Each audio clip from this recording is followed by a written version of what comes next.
vous le disiez, il était 14 heures, heure de Paris, quand Carlos Ghosn a pris la parole devant les journalistes du monde entier. C'était au Press Club de Beyrouth. Il a commencé par une longue déclaration liminaire d'une heure environ, où il a expliqué d'abord qu'il n'avait pas voulu fuir la justice en quittant le Japon pour se réfugier au Liban, mais bien au contraire, c'est parce que la justice n'était pas rendue là-bas. Écoutez un extrait. I did not escape justice. I fled injustice and persecution, political persecution.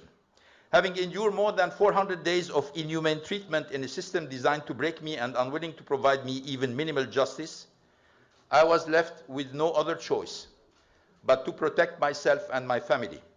It was a difficult decision and a risk one only takes if resigned to the impossibility of a fair trial. René Frégosi, en écoutant Carlos Ghosn, est-ce que vous avez été convaincu par l'homme? Après, on reviendra sur les accusations précises d'abus de biens sociaux qui ont été portées contre lui. Mais quand il dit « le Japon n'est pas une démocratie judiciaire, je devais m'enfuir », est-ce qu'il vous a convaincu? Moi, il m'a convaincu sur deux thématiques. Donc la première, effectivement, mais enfin, j'avais pas besoin d'être convaincu. D'après tout ce qu'on a entendu sur la justice japonaise, en effet, elle ne répond pas à nos critères, en tous les cas, et de respect des droits de l'homme et des droits civils.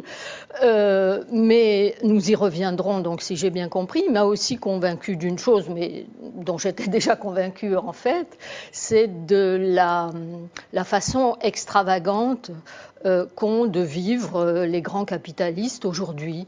Mais ce n'est pas nouveau et ce n'est pas propre à Carlos Ghosn. Alors effectivement, il s'est notamment expliqué sur les fêtes organisées à Versailles, à la fois pour lui-même et pour son entreprise. Laurent Alexandre, une première réaction à cette conférence de presse? Déjà, je suis content de voir quelqu'un qui a un plus mauvais accent anglais que moi. L'avantage, c'est qu'on comprend tout. Hein. On a l'impression d'être parfaitement bilingue. C'est tout à fait réconfortant. Or, on voit la complexité de cette affaire et la difficulté de trancher des points de droit fiscal et de droit des affaires à cheval sur plusieurs pays, à cheval sur plusieurs droits. Il est impossible, d'après les éléments dont on a à disposition aujourd'hui et après les déclarations de Ghosn, de savoir s'il a raison ou il a tort. Des expertises extrêmement poussées seraient nécessaires pour savoir s'il y a abus de droit et si ces rémunérations différées étaient justifiées ou n'étaient pas justifiées. Ce sont des problèmes extrêmement compliqués qu'on ne va pas résoudre, qu'on ne va pas régler après une conférence de presse. Et ça, on va y revenir, mais sur le fait que sa fuite du Japon était légitime. Est-ce que en droit, fuir à ses juges n'est jamais légitime. Donc effectivement, on a découvert que le système judiciaire français est débonnaire, qu'on échappe assez souvent à la prison, que la garde à vue est finalement plutôt cool et que la préventive n'est pas invivable par rapport à la situation japonaise. Mais en droit, ce n'est pas parce que la justice est sévère qu'on a le droit d'échapper à ses juges. Donc d'un point de vue juridique, il a tort. Il a peut-être raison d'un point de vue moral et politique, et puis il a sûrement raison d'un point de vue personnel, parce que c'est vrai qu'il n'a eu que quelques minutes de conversation avec sa femme en 9 mois, ce qui n'est quand même pas très sympa. Vous auriez fait la même chose à sa place, Rachel Binas? Vous seriez parti si vous aviez pu? Si j'avais pu, oui. Oui, et puis je trouve que cette affaire a quelque chose, a des accents un peu romanesques qui m'amusent aussi parce que c'est pas un dossier qui concerne directement vraiment la France. Lui, vous répondrez, Monsieur Alexandre, qu'il n'a pas fui la justice et qu'il a fui en fait un procès politique, même un procès politique quelque part. Donc oui, je peux comprendre s'il s'aperçoit que les conditions, en tout cas que nos critères de justice ne sont pas respectés, qu'il a les moyens de fuir, pourquoi ne pas le faire et disposer de plusieurs passeports? C'est le jeu quelque part. Il se passe quelque chose d'assez étonnant, Vincent Trémollet de Villers, c'est que, comme vous le savez, nos internautes réagissent en direct sur Twitter et donnent leur point de vue. Et on vous pose cette question suite à sa prise de parole. Carlos Ghosn vous a-t-il convaincu? Eh bien, pour l'instant, c'est une égalité parfaite. Voilà, on est passé à 49-51, ça évolue parce qu'on est en direct. Et je n'arrive pas à voir, parce que c'est pas sur le grand écran, quel est 49, le point de vue qui l'emporte. Ce sont les non. Donc, il y a une toute petite majorité de gens qui ne sont pas convaincus, mais c'est quand même très partagé. Est-ce qu'à votre avis, cette conférence de presse, elle est de nature à faire évoluer ce ressenti?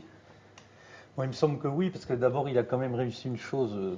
Il y a deux justices, hein, il y a le prétoire et puis il y a le tribunal médiatique. Et dans le tribunal médiatique, il a réussi une plaidoirie quand même complètement bluffante sur le plan de l'efficacité, de la force de conviction de l'autorité, et puis a capté l'attention comme personne, puisque personne ne l'avait entendu depuis des mois, sauf interview dans la presse écrite.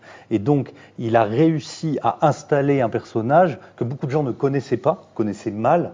Et je pense qu'il y a une mutation dans la psychologie collective, c'est-à-dire que Carlos Ghosn, c'était ce que vous disiez, le grand patron qui vit sur plusieurs continents à la fois, avec un niveau de vie et un train de vie décalé avec tout le monde. Et là, il est devenu, ce que vous disiez vous, une personnalité romanesque, c'est-à-dire que les gens ont suivi son évasion, la malle, et maintenant regardent Edmond Dantès préparer sa vengeance, et il le fait quand même avec énormément de force. Le début de la conférence de presse fait vraiment penser à des plaidoiries qu'on a pu voir. Extrêmement compliqué.